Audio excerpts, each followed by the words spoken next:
Welcome, everybody, to Spirituality Adventures. This is a non-judgmental place to explore spirituality, and we're so glad you're here. This is a viewer and listener-supported podcast, so we greatly appreciate your support. If you're watching on YouTube, be sure and subscribe to my YouTube channel. Be sure and like, share, and subscribe to any of the social media content platforms that you're using. And then if you go to our website, spiritualityadventures.com, you can make a one-time donation, or with a monthly subscription, you'll gain access to our bonus content. We greatly appreciate it. Thank you for tuning in. All right, welcome everybody to Spirituality Adventures. Thanks for tuning in on this episode. And I am excited to introduce you to Samir Selmanovic. And Samir and I met actually about 1 year ago, Samir, in New York City. Rod Colburn, you and I had lunch together. Probably it was in August of last year I can't remember the restaurant. Tartinery at the Columbus Circle restaurant. Yeah. And we met and I got to know you a little bit then. But then since then, we've had some connections. We went to the Telluride Film Festival together, and I learned what a master chef you were. You cooked up some of the best food I've ever had. I don't eat like that in my life. So that was amazing. I've joined you in your Turn Community Project, which we'll talk more about that in the interview here. But Samir is from Croatia, and he's a life coach. He's a corporate coach for CEOs, business leaders of all types. He's a creative. He has got one of the most fascinating stories I've run across. So I'm excited to have introduce you to people who listen to my podcast and hear some of your story and what's on your heart these days. So thank you so much for joining us at Spirituality Adventures. Thank you, Fred, for having me. It's a great honor to be here, and it's very exciting what you're doing. So just by way, just another quick intro point. You did a bachelor's in I'm blanking in engineering, I think. Structural engineering, yes. Structural engineering, two masters, one master of divinity, one master's in something. Developmental psychology, and then you did a PhD in human development. Yes. As well. Right.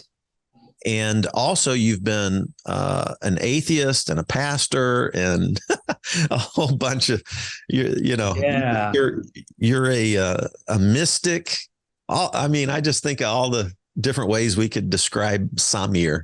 Yeah. So it's delightful.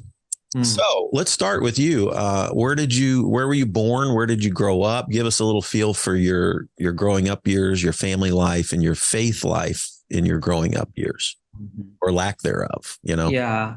I grew up in Zagreb, which is capital of Croatia. My parents came from two different places. My dad came from Montenegro, and he was a Muslim.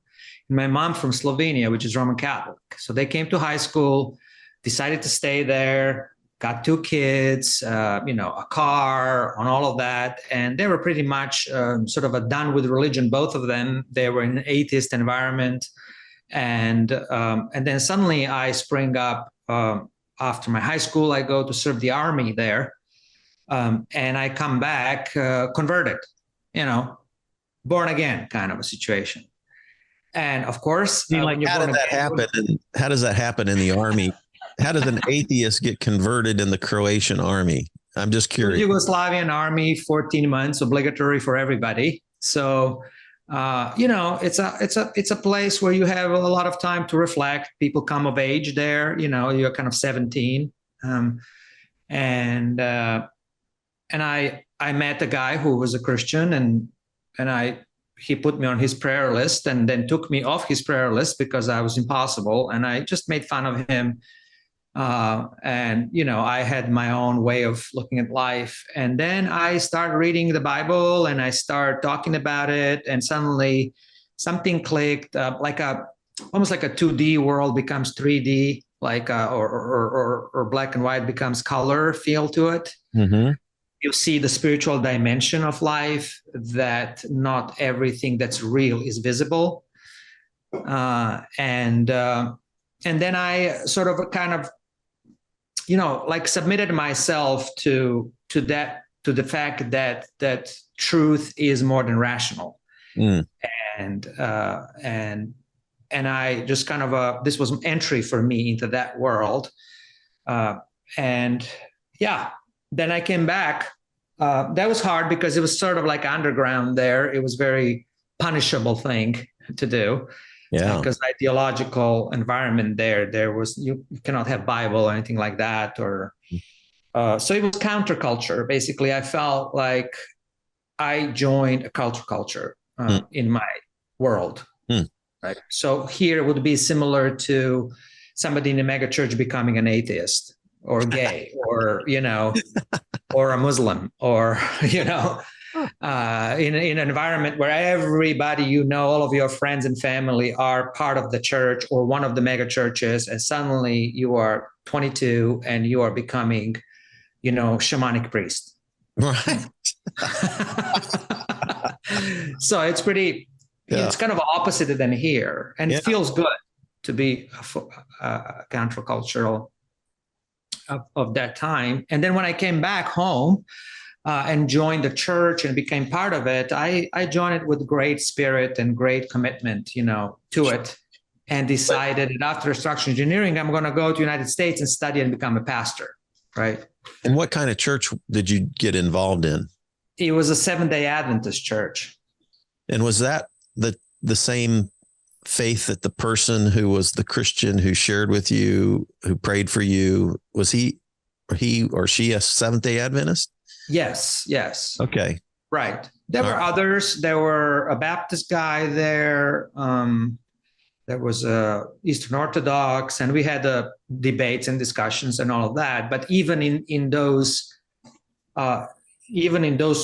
Protestants protesting and all of that kind of situation, you are immersed into the whole new conversation.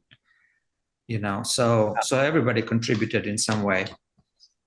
It's interesting. Since I've met you and Rod Colburn, I've met more Seventh-day Adventists or former Seventh-day Adventists or recovering however you want to talk about it, and than I'd ever met. Like in my whole journey, I'd studied Seventh-day Adventists. I know what it's about, how it founded, all that stuff. But I don't think I ever ran across, like, I can't think of one personal friend that I had that was Seventh-day Adventist or former Seventh-day Adventist or something like that. Oh, you will surely know. When the end time comes, we will be right and you will be wrong, and we are taking over the world and we will be your masters.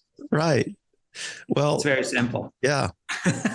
Well, it's a good thing that I've gotten to know a few of them then, right? You have a connection. At least you have a protection now. Yeah. At least I can say, hey, I'm friends with this guy. Exactly. Let me in. All right. So, okay. So you come to America, and did you go to like a Seventh-day Adventist university in America to study? Yeah, we came to Chicago, worked for a couple of years. I was working in construction. Although I had an engineering degree, I had to do a scraping of the walls on the burned down houses to survive, kind of a thing. But yeah, that was kind of a fiery experience of being an immigrant. And that was a really, really formative experience for me, the whole thing of being a stranger and learning to belong and all that. And then went to graduate school for theology, and the war broke out there right after I came, the big war in Bosnia, Croatia, Serbia, Slovenia, and I was happy to be here. And so and I loved school. So I kept going to school, so I don't have to go back and be drafted for the war I didn't believe in. Mm-hmm. And so came to study, and then we decided we were going to go back. We were not going to stay here. For 6 years, we didn't even think of staying here. Mm. And then because my wife was pregnant with our second child, and first one was born here, we wanted the second one to be born and then go back. I took a year of internship here in New York City before going. And where did you and your wife is Vesna, and had the privilege of hanging out with her in Telluride last May at the film festival. And where did you meet Vesna? Vesna, I met her. She was a member of the church in Croatia. Okay. And she was like these princess there, and very, protected, very kind of a calm, structured environment. And I was the outsider. I was like a vagabond, kind of a bandit situation, right? And her parents got really spooked by the whole thing. But, we found each other as a great compliments, and so we decided, okay, well, let's do this, and then we just got married. And when came to United States we told people in American embassy that we are going for a honeymoon here. Okay.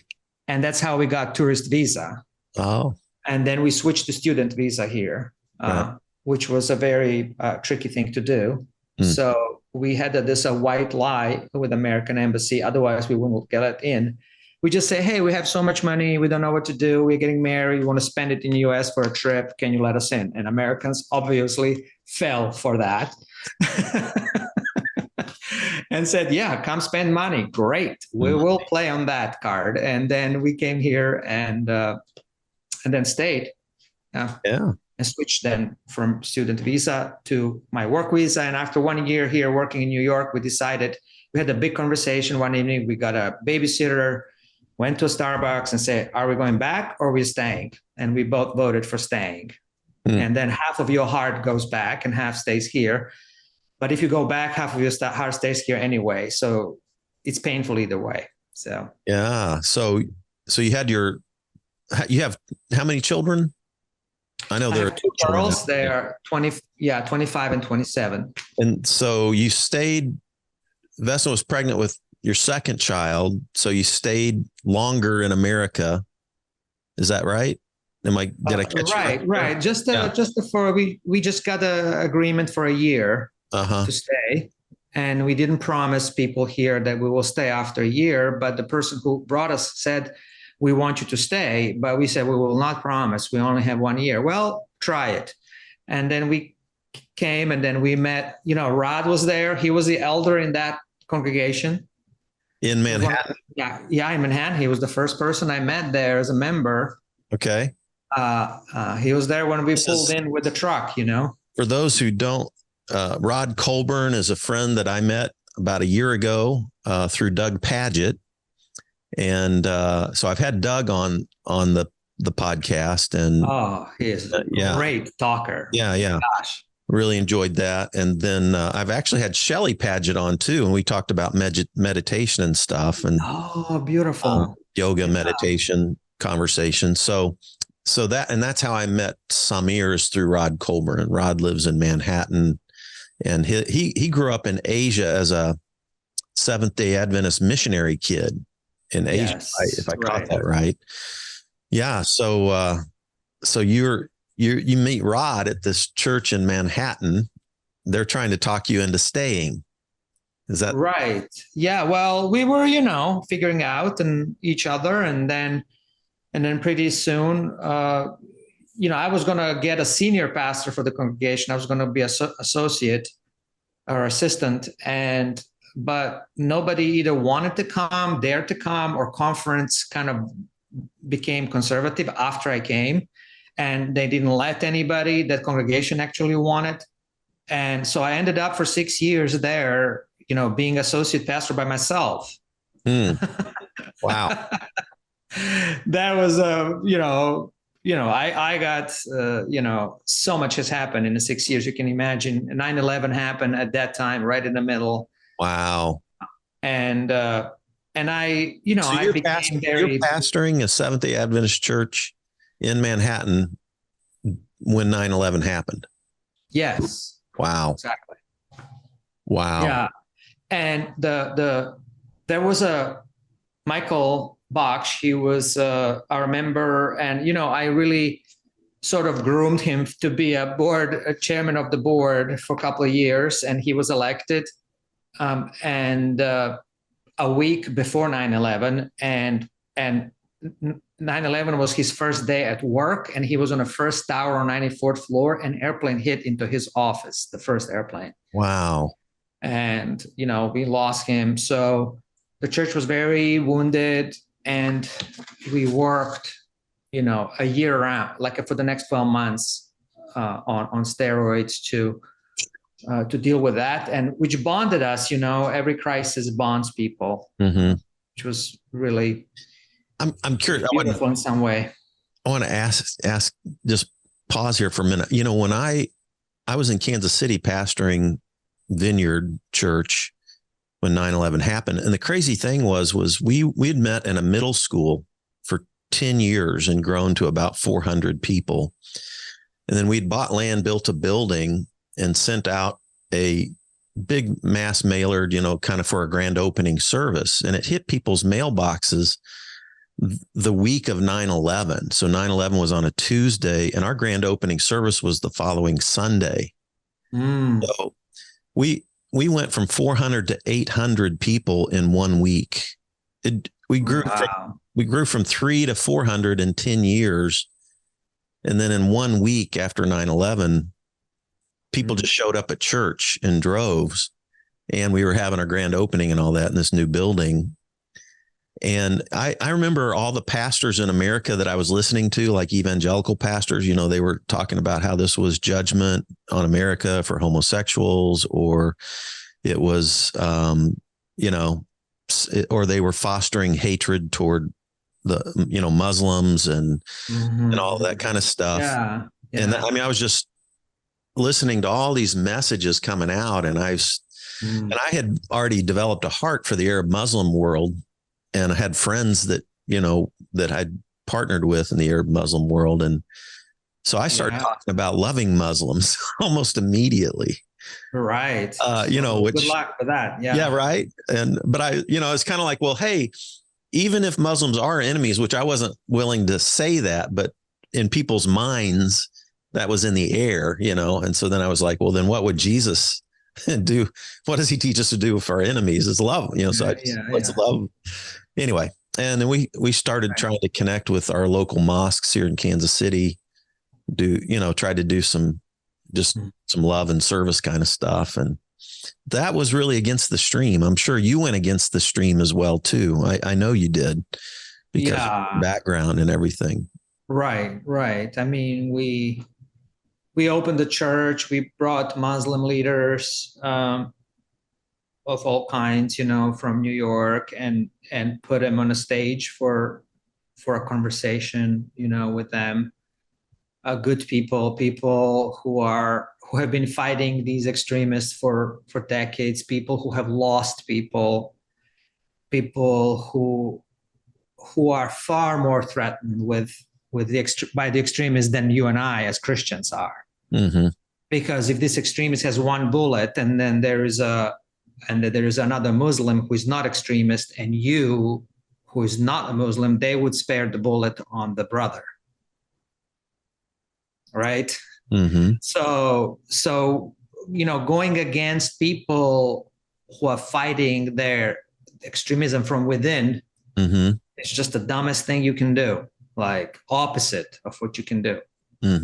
So we tried to, and I was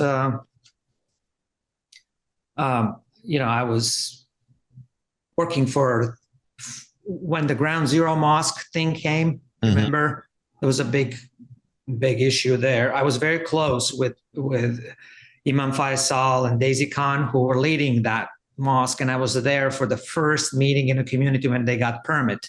And the New York Post came out with this monster mosque article. So I was there as a minister to support them. Before there was anything on the news, we didn't think of it anything. And then I ended up working for them for 4 months as a Christian advisor for their, public relations and marketing and whatever they were doing to help them deal with Christian environment from their perspective. There were news media from the whole world here for a long, long time. Mm-hmm. when we were dealing with that. Yeah. So, Well, I'm curious. So you're pastoring, and I'm curious. Were you ever a very conservative Christian person, or were you always kind of more progressive and operating outside the box? Were you right. because your book came out in 2009, and the title, and this is still available on Amazon.com. It's really all about God, Reflections of a Muslim, Atheist, Jewish Christian, which is the subtitle alone. Yeah. If you want to read it. I thought you should have thrown. The paperback subtitle is How Islam, Atheism, and Judaism Made Me a Better Christian. Oh, cool. Okay. Yeah. So that's you came out with a different subtitle on the paper. Yeah. Yeah. Because you need other faiths to support you. I thought you just should have thrown Buddhist in there too. But anyway. Yeah, maybe I would today, but I kind of kept it at Abrahamic religions and atheism. Yeah. Right. What is good about them that Christians can learn? Yeah. And so were you ever like Mr. Conservative Seventh-day Adventist at one time? Yeah, I was. I mean, once I converted, when you convert, there's a lot of turmoil happens. You're challenged from every side. You're challenged conceptually, you're challenged socially, you're disturbing friendships, family, everything, right? And then you need to ground yourself and put down your stakes and build a wall in order to survive with your new identity, because the environment wants to push you back. So you are trying to find anything you can hold on to that you do not want to question, something that stands. And I was looking for things I can really stand for, like, for example, Jesus. But also, there's eschatology, there's about being right, there's about bringing truth to the world, there's about, missionary role, the explanation of everything. I had my phase, when I was thumping the Bible, and as a 20-year-old approaching 50-year-old person and telling them, look, I can tell you about the meaning of life if you have 5 minutes. And they look at me like, what? You have a milk bottle still, like, go away. Like, that's so ridiculous that these converts are going to people who have lived life of truth and grace, and they're grounded and fulfilled and strong and serving the world.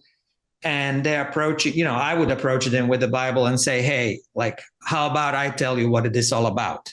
Mm-hmm. Like, it's an eyesore. I mean, we don't even understand what that means to people because we are so zealous. Right. But, a lot of good people look at you with sympathy, and smile and say, yeah, good for you, Mm-hmm. So, yeah, that was that period. But then I started shedding things that one by one, you have to go to some sort of radical simplicity about what really smaller and smaller things number of things start to matter more and more. Right. And then sooner you realize that actually the division between the truth, between the insiders to the truth and grace, and outsiders goes through every human being, not between the groups of people. So when Jesus was talking about the church, he meant any human being, 2 or 3, when they're together and conspire love in the world, they are the church. I will be there. I will be there. I like that. So yeah. So you had a progressive move. You incrementally moved toward more progressive type of faith. Would that be accurate? Yeah, I would say. I mean, if these labels can hold, I would say it more radical faith. Okay. I think the way it's called progressive now, it's actually more radical because it requires from you more. It requires more faith from you, more depth, more work. It's more nuanced. It's just I feel it's a natural thing to grow like that. I think, sometimes people like us who have left sort of the ministry because of all the experiences that were so disruptive to our lives, we think like, all right, we look back and we kind of lick our wounds and say, hey, what is the consolation prize here? Right? Like we say, well, God is everywhere. I can do this ministry, I can do that. But ultimately, religion was meant to be left behind. It's when it works, you leave it, because it actually organizes all of your prejudice. It organizes all of your oversimplifications about God, and you give it a chance and you give it a time and you realize it's not actually, I need to move on. Doesn't mean you will not be a member of the church. You can be a member, but ultimately the church and the way the truth is handled there and curated to you, it's not holding your faith anymore. Your actually faith expands, the context of your faith. Although you can be, elder in a church, that doesn't really matter. But Jesus didn't end his life and say, great, now I have an organization. How many of us there are now? Like 500. Okay, let's grow. Our 501c3 and see who is in and who is out, right? He didn't do that. He actually left it behind. And I think for me and for us, leaving it behind is because religion worked, because it taught us to go. The same way parenthood, when it works, it teaches you to go. Right? You leave parents because parenting was great. If you stay in the basement with your parents and live off of that and talk about the same things and bring nothing new to the lineage, and not push life forward, you are actually, the parenting didn't work. Yeah. So I think that's an interesting, so tell me, how would you define religion? Because of, that's a big topic. Some people see religion super negatively and some people see it super positively. The way you just used it, you said that religion was good for a season in your life, but then if you do it well, you leave it. Right. You leave it. Right. Because so religion is a provision. What is it? What's good about it? And then why should we leave it? Give us. Right. Yeah. Right. I mean, religion, I see it as a necessary simplification of reality. Okay? Has all the answers, black and white. But it's necessary. Binary, right? We cannot. Everybody, even atheism is a form of religion, right? Like, so if you can be so atheist and exclusive that you do not allow for invisible reality, and invisible reality has always followed humans, from electromagnetic waves to microbes, whatever. There is much more that we don't see than we see. And if you as an atheist denying that, you are fundamentalist stuck in your religion, right? So it cuts across everything, because reality is always bigger than our explanations of it. And religion is very concerned to explain. Yes. In some way, religion is something we create in order to avoid God. Right? But not on purpose. We just create it in order to be able to live with some sort of understanding and some handle on it. Right? Yeah. But ultimately, you have to, when you come to the edges of it, you realize, oh my gosh, God is on the outside of whatever my edge is. God is on the outside. Right? And that's a problem for the container. Right? Yes. And so searching for God in the other, I think, is the only viable way forward. If you're part of the religion, you constantly need to think, how is the non-member teaching me about my treasure? How can I learn about grace from a Muslim? How can I learn about grace from an atheist? Right? Because if I'm an expert in grace, I am a learner. Yeah. Right? If I'm expert in grace as a Christian because I'm a learner. Right? So God is constantly sending the outsiders to me to help me be better at it. Right? I like that. So others do not just have a common grace, they actually have grace. Yes, right. right? They actually understand grace. They don't have only irrelevant truths. They had actually relevant truths on which I depend. Mm. Yeah, I don't welcome a stranger. I don't welcome God. Yeah, I mean, that's in the Torah. Yeah.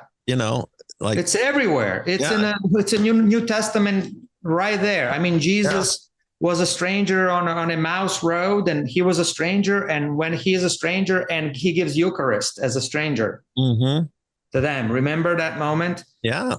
And there's a lot of stories there that if you look into how Christianity would never survive and never be where it is if there was no sisterhood of religions actually welcoming it and helping it. Mm.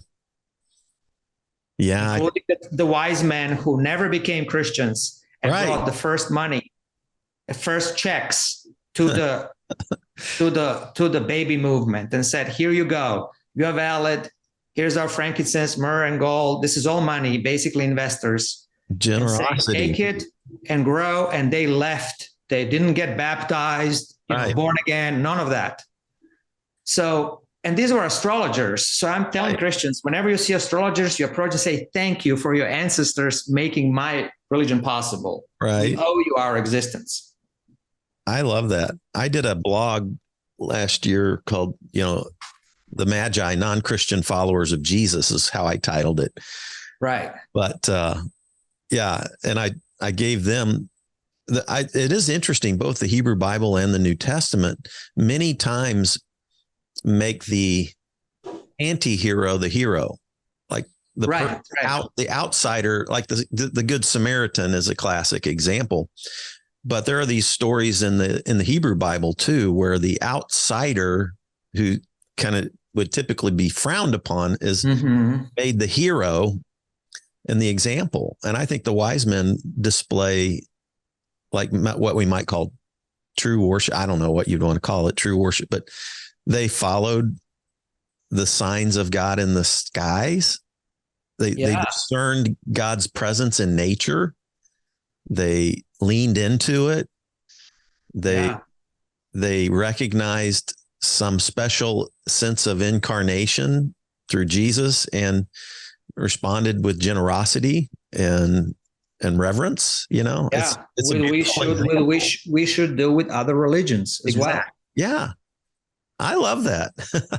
Yeah, because it's like you could see these, like the Islam or Judaism or Buddhism, as holding treasures for the human planet that we can all learn from. I like that. We are all curators of special treasures for all humanity. Yeah. And you from your own tradition, you can learn and grow and discern and incorporate. Yeah. I always had that sort of instinct in my heart, but I was very conservative, very evangelistic, always wanted to lead people to Jesus. And yet at the same time, I still tried to be super gracious towards outsiders. Yeah. I mean, I when people tell me, who are you? I mean, I at one week I hate evangelicals, like, gosh, it's a death cult. Right. But then next week I say I'm evangelical. And the way I explain it, I had a sermon on Sunday in an atheist church here in New Jersey, and it was entitled, "Why Am I an Evangelical?" And they're like, "Okay, tell us." Oh no, it was years ago. But at that time, I was already, I crossed the line from like a fundamentalist kind of a camp. Right. Yeah. And I said, why it's evangelical? And I explained, I went one by one, the meaning of good news. And I believe in the good news. It's just that I think that current evangelicals have a really bad news. Right? They call it good news, but it's neither new nor good. Yeah. First of all, everybody knows it and it doesn't sound good. You think it's good, but it really sounds bad. Right? There is a better news. And better news is God is on the outside also. That God is everywhere. Yeah. There's so much better news than a classical classical thing that is, which we're not going to go into that. Yeah. Well, tell me, like, I'm curious because who are your big influences in terms of where your journey is at now, your faith journey, because you're still very much a person of faith. Yeah. And you've trying to make room for this bigger God who is present everywhere, who we encounter through the other. And there's a beautiful mystery to this journey that we're on and how we encounter God in everything. Right. And everybody. And so who, give us a little sense of who your big influences is, where you're at now. Right. Because I want to talk about, I'm a part of your new community that you're building called the Turn Community. And I know you've got a new book that you're talking about. So yeah, give us kind of, who are your big influences where you're at now and where you feel like you're going? And give us a sense of that. I mean, back then, for a lot of us, the big revelation, sort of, I would say, like a second conversion, I would say, was a book by Divine Conspiracy by Dallas Willard. That blew open theologically the door from something very familiar, and we are committed to Jesus. We are committed to the good news. And he just blew the doors like that. I never sort of recovered in a good way from that. And his point was that kingdom of God is here. Enter it. Right? It's around you. It's touching your skin. It has nothing to do with. Nothing has nothing to do. It's way larger than a kind of organizational way or all of that. It's just basically he's saying that Jesus was brilliant the way he saw the world, and that kingdom of God is here, and it's God-based world, right? And that's that. That had so many implications over the years. But right now, I gravitate to. By the way, Dallas Willard attended till the day he died a Vineyard Church for the last maybe 20 years of his life, pastored by a colleague of mine in California. And so I actually knew Dallas, and I've been in rooms with Dallas, with just a handful of people. And I loved the Divine Conspiracy. So that's interesting. I wasn't expecting you to say him. So yeah. I mean, I had like in New York and in California, I was pastoring. I had like those kind of like 20-part series, on Dallas Willard's The Conspiracy. I knew every word in the book, but later I don't know where he ended up and where it went. Maybe he went more protective of the church organization and of the gospel, of being more exclusive. But it doesn't matter.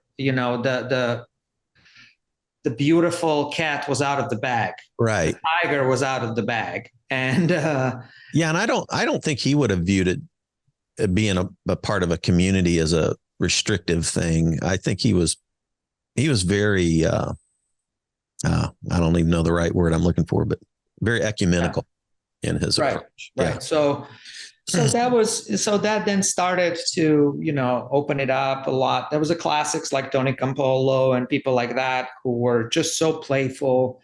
And it's like Leonard Cohen says, I tried to be religious, but the cheerfulness always broke through. Isn't that good? That's good. So if you follow ecstasy of your first love, of your conversion, of the way we saw the world when we first believed.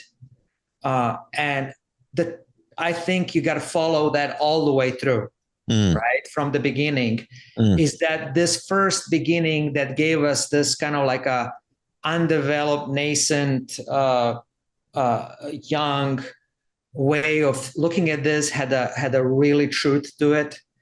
And then you quickly get bogged down, but living recklessly with that grace all the way through, you might end up either on a cross or asylum or or some ordinary life, or big pastor, or a writer, or whatever. It really doesn't matter. Those are irrelevant points. Jesus didn't invite us to succeed. Jesus didn't invite us to learn to love well, right? And you learn to love well. And he said, sometimes you won't be able to have a stone for under your head. And, foxes have holes you might not have. And by the way, they might kill you. Do you want to follow me? And he said, what do you promise? I promise you will be a good lover. I'm going, right? I'm going. And nothing else matters. Nothing else matters, right? Church growth doesn't matter. How many I convince, whether I'm successful or not, to the point, that to early Christians didn't matter whatever happened to them. Yeah. So yeah, it's exciting to know that we have a permission to follow that ecstasy all the way through. I like that. So let's talk about some of your current projects. What the Turn community, which I was a part of the one of your cohort deals, and then tell us about what some of your current projects. If you want to talk about Turn or book, your coaching stuff. What's the essence of Samir right now in terms of what you want to bring to the world through what you're doing right now? With the Turn, it's a membership-based community. None of us can. Let me put it this way: the paradox is that our personal growth and impact in the world is up to us.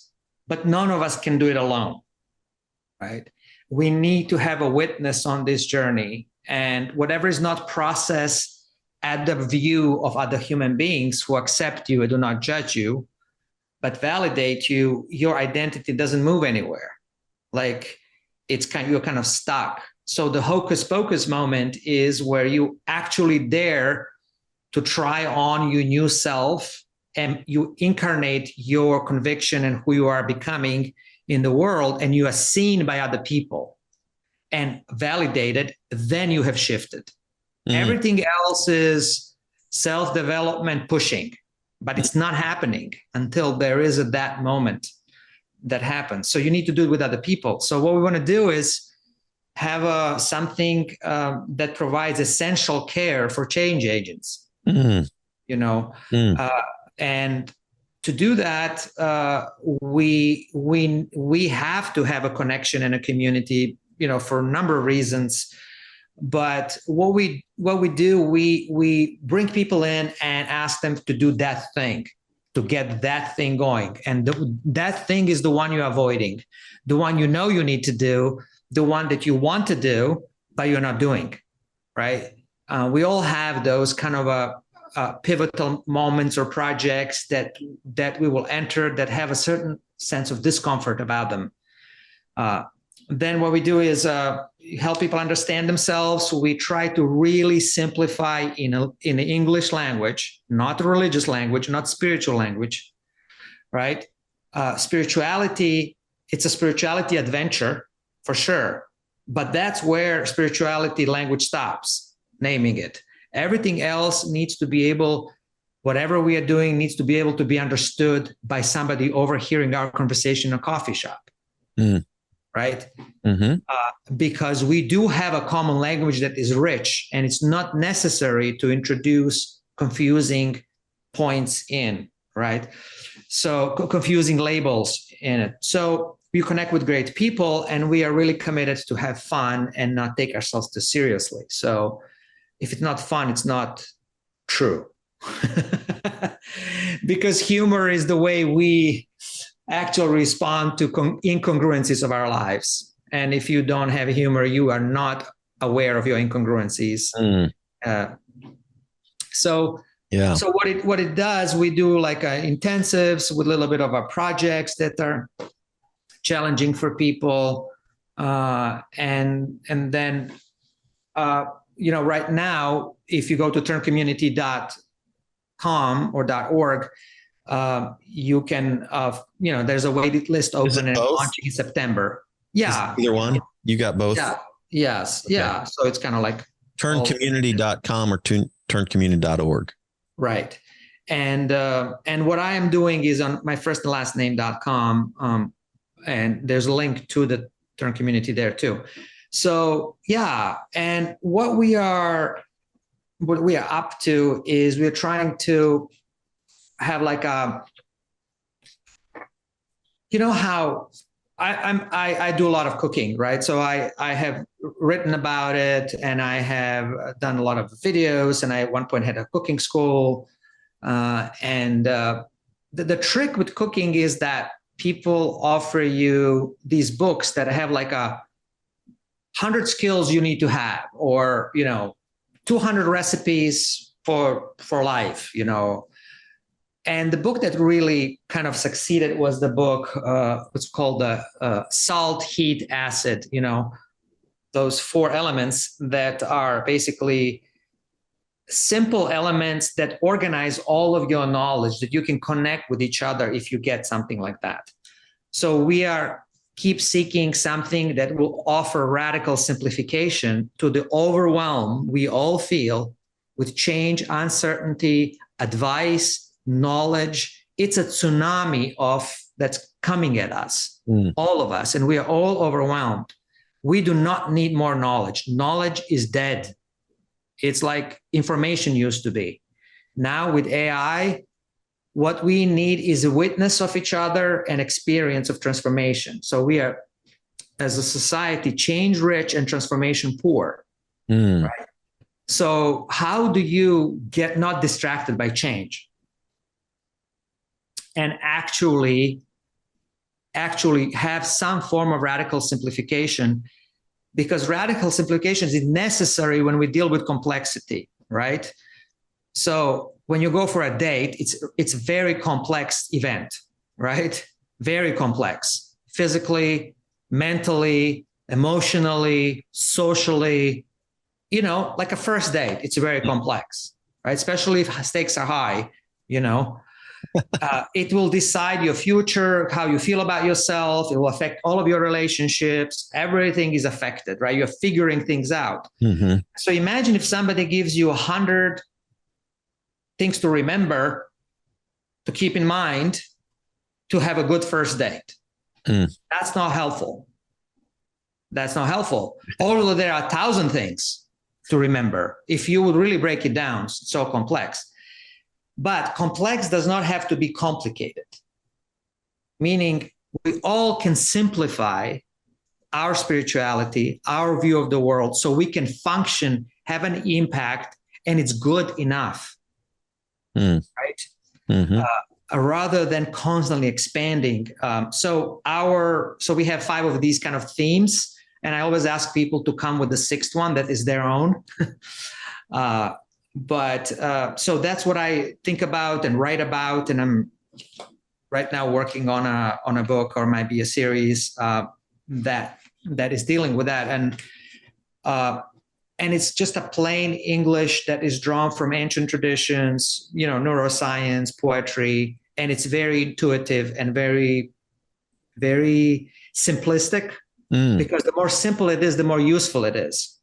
Sometimes simple things can capture a lot of complexity. Like, for example, if you go for a date, I have one advice: just listen and be present there. Just notice what's happening and react to what is happening.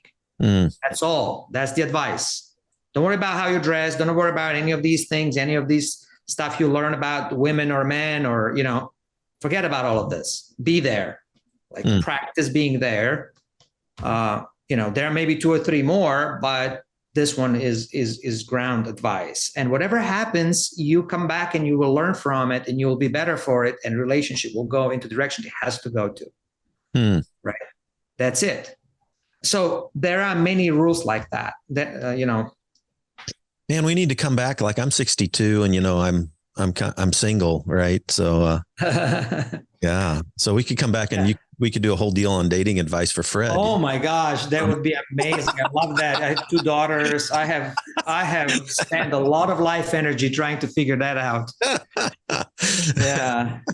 Here I am trying to figure it out now at my age. Yeah. I didn't date much until I met my former wife.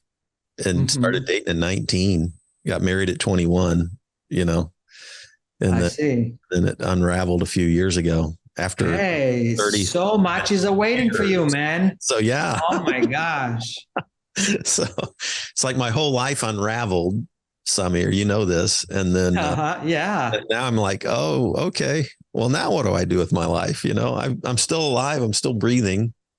Yeah. I move forward. How does, how do people like Samir and communities like you're building help people who go through, sometimes it might be a crisis. Sometimes it might just be, a dissatisfaction with your life and you want to transition into a deeper connection with yourself, with I don't know others. if you remember, but one thing we talked about a turn is this idea of sunken costs.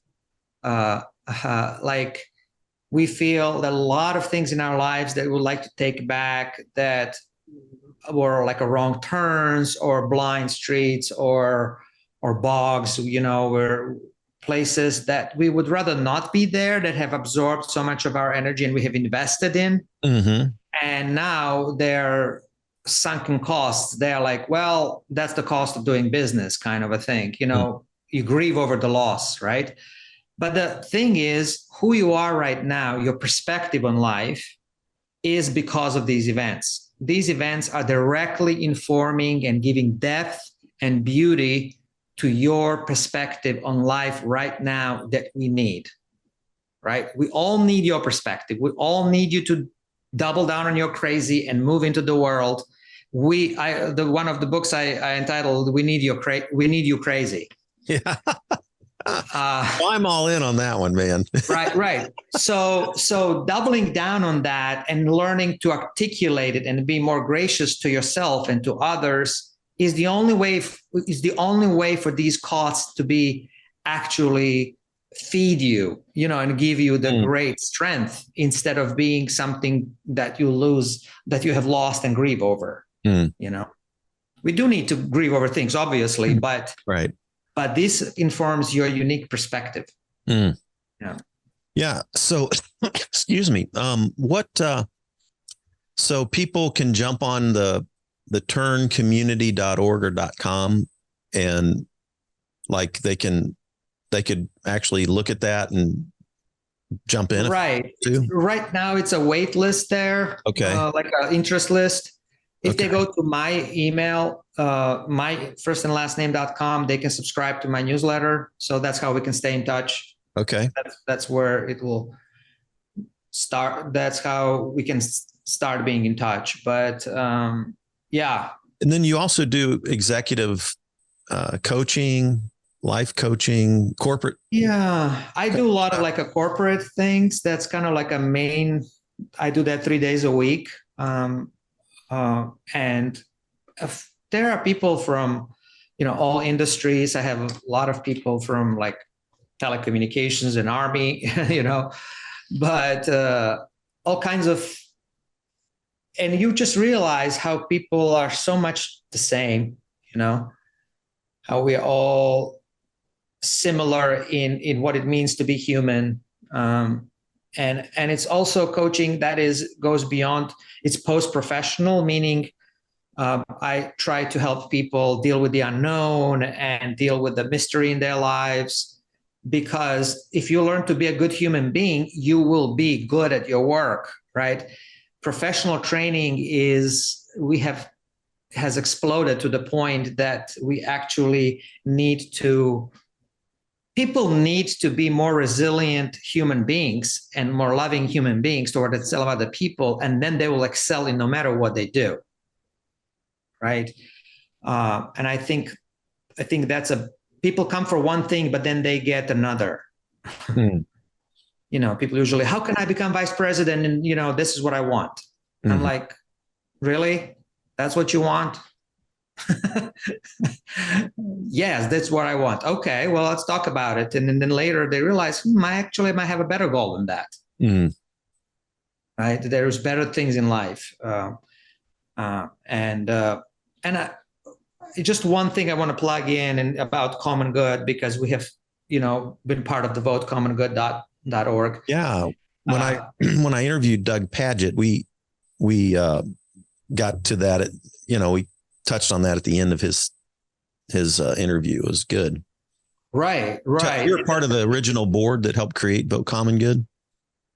Yes, actually, Doug and I were co-founders. Okay. We decided we had a little bit of too much, roasted lamb here and the red wine, and came up with the idea that we will not do another conference or event and invite people, but we'll go around the country in a bus. Okay. And so that was really, really something. What I was saying, how the secret of the personal growth, that it is not personal. It is actually common good.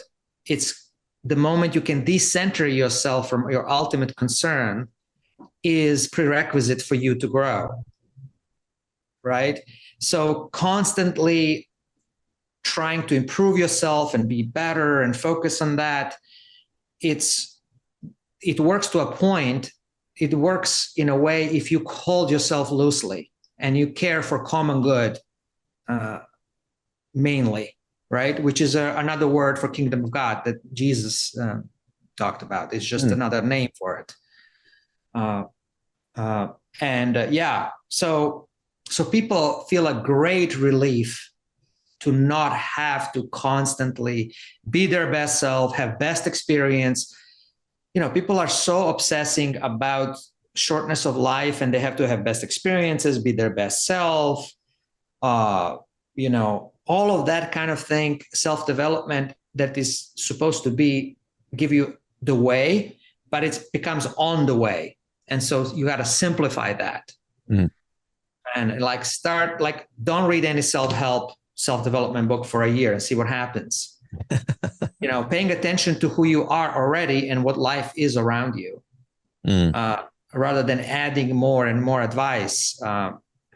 Although obviously advice is good for all of us, but it's good because there's also empty space, white space where things can occur, and you need that. From Genesis 1:1, every beginning has empty space. So yeah, you're right. A little chaos in the mix, right? Yeah, exactly. Little tohu vabohu is how they say it. Yes. Yeah, you know that well, right? Yeah. The empty and the void. Yes. Tohu vabohu is the first sentence of the Genesis. Yeah. And actually, I heard from rabbis and the Buddhists, that it says in the beginnings, not in the beginning. It's actually in the beginnings, meaning every beginning, meaning in my beginning of a relationship, if I want to date, in my beginning of vocation, my beginning of writing something, of living today, getting up today. Mm-hmm. There is an emptiness that I need to create in order for things have space to appear and be, rather than crowding that space. And I think it's just such a amazing.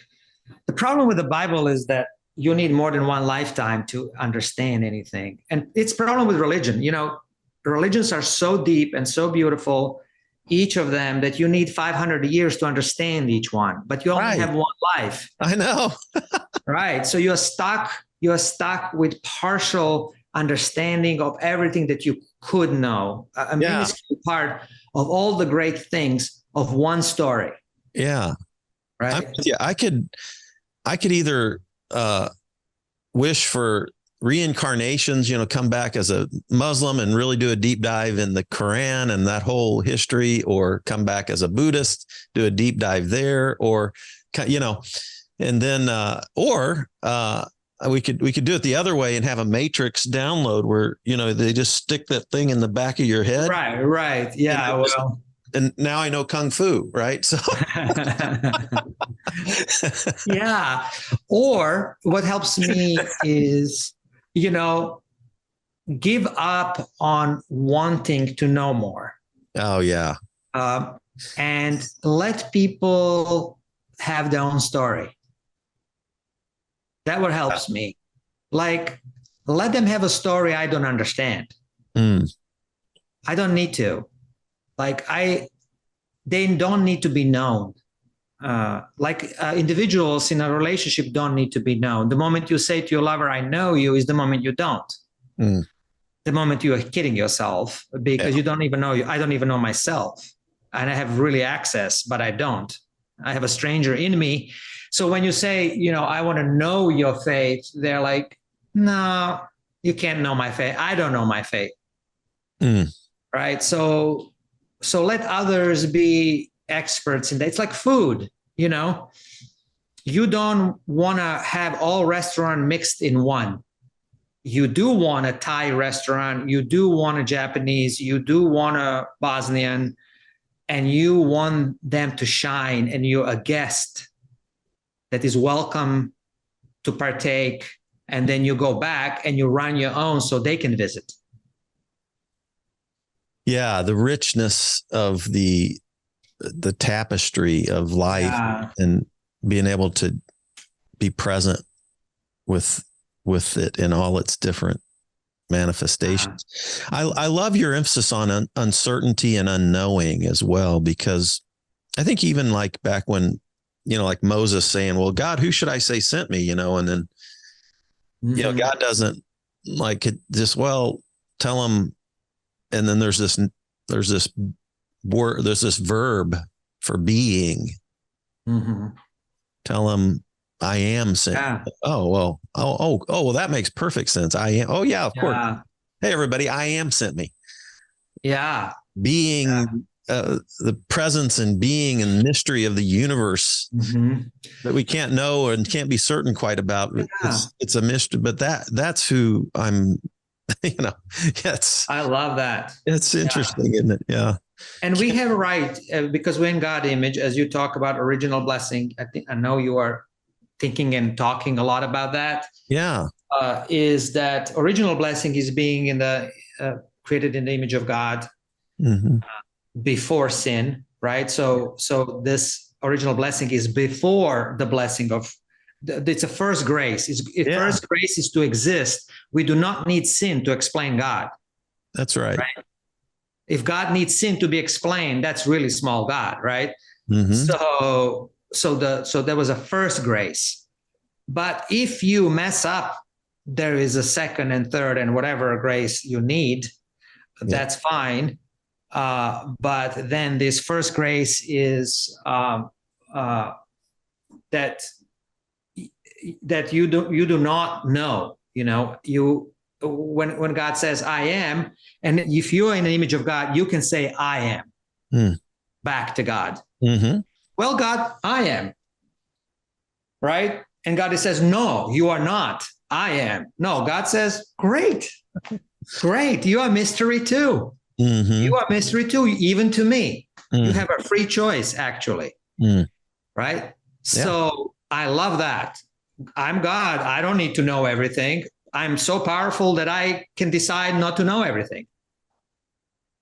And so loving that he doesn't have to control everything, or she. Exactly. Or anything. Yeah. I don't even want to know what you're going to do next. So because I want you to be yourself in the universe. And that's what Dallas Willard was saying. Dallas Willard they have so many famous lines. One is, God wants to let you loose in the universe to do what you want to do. God wants you to come to a place where you can do what you want to do. Not what God wants to do, but what you want to do. And he has illustration of a daughter coming to you in the morning and you're saying to the daughter, what would you like for breakfast? Right? And then she says, whatever you want, Dad. I said, no, I got up to do what you like to do. Right? No, but you're my dad and I love you. Why don't we do, I want you, what you want, my dad. I said, no, you don't understand. My desire for you and for me is for us to do what you want to do. And she doesn't understand. That's what a lot of Christians, where they are. They don't understand that they have a freedom to be and do and want, and they're safe in that space. I like that. Anyway. That's a good thought to wrap up on. It made me think of that psalm that talked about delight yourself in the Lord and he'll give you the desires of your heart. But to me, that's such an interesting thing, because delight yourself in the mystery of the universe. Yes. And then the desires of your heart flow out of that love affair with the mystery of the universe, maybe. Yeah. Yeah. There is a discipline to that. And Isaiah, I think 58, where he talks about Sabbath, and he says, if you don't do what you want and make Sabbath a delight, meaning, I do not do what I want, but I have my delight. Right? Meaning that sometimes and often what we want will bring us to a place we don't want to be. Right? So I don't want to go to a gym. Right? I don't want to. I just want to sit in front of TV and eat another sandwich. Okay. But I don't do that. I go to gym, I go for a walk, I call my mom, and suddenly I'm in a delight. Right? But I have to follow that real delight. Even if it asks me to do things I don't want to do, but follow that delight. Right? And it's not about just doing what you want to do. It's doing whatever it's necessary to follow the heat, or like a missile, like of a delight that you are going for, whether it's doing or not doing, whether it is, relaxing or working hard. It doesn't really matter. That's not the issue. The issue is ecstasy. I fell into a burning ring of fire. Yeah. Yeah. Burning ring of fire. I love that. We should just tune in Johnny Cash right now. All right. Well, man, thank you, Samir, for taking time to share some of your life story with the audience at Spirituality Adventures. And I encourage everybody to jump into the Turn thing. Check it out. I'm a part of that community and love to have some people join in with us as well. And I hope to be in New York sometime before the end of this year as well. So hey, I can't. That would be great. I want to make sure that you're in town when I come. So much to do. Yeah. So, and if you ever go to Croatia, let me know. I'll tell you where to go. It's kind of a cool place to go now. I've never been. Yeah, I haven't been to that part of the world, actually. So I go every year, every summer. Yeah. I've seen a few of your pictures. Oh, I see. And I don't know how I saw some of them. Maybe it was on some of your posts or something, but some beautiful scenery there. Yeah. All right, folks. Well, thanks for tuning in to Spirituality Adventures, and thank you, Samir, for joining us. People, check out. You can go to Amazon, check out Samir's book. He's got a new book in the project, his Turn community, and then you can find out about the executive coaching, life coaching that he does as well too. So, delight to talk with you. Thank you. Yeah, same here. It's so wonderful. We have these rectangles to connect, but it's like a wormhole, I know. I used to be frustrated about it, but now I'm like, oh my gosh, thank God, that we have this technology. Yeah. I'm not snooty about it anymore. Yeah. But yeah. Okay, great. All right. So come and we'll see you in person soon. Look forward to it. Thanks everybody for tuning in, and we'll see you next time.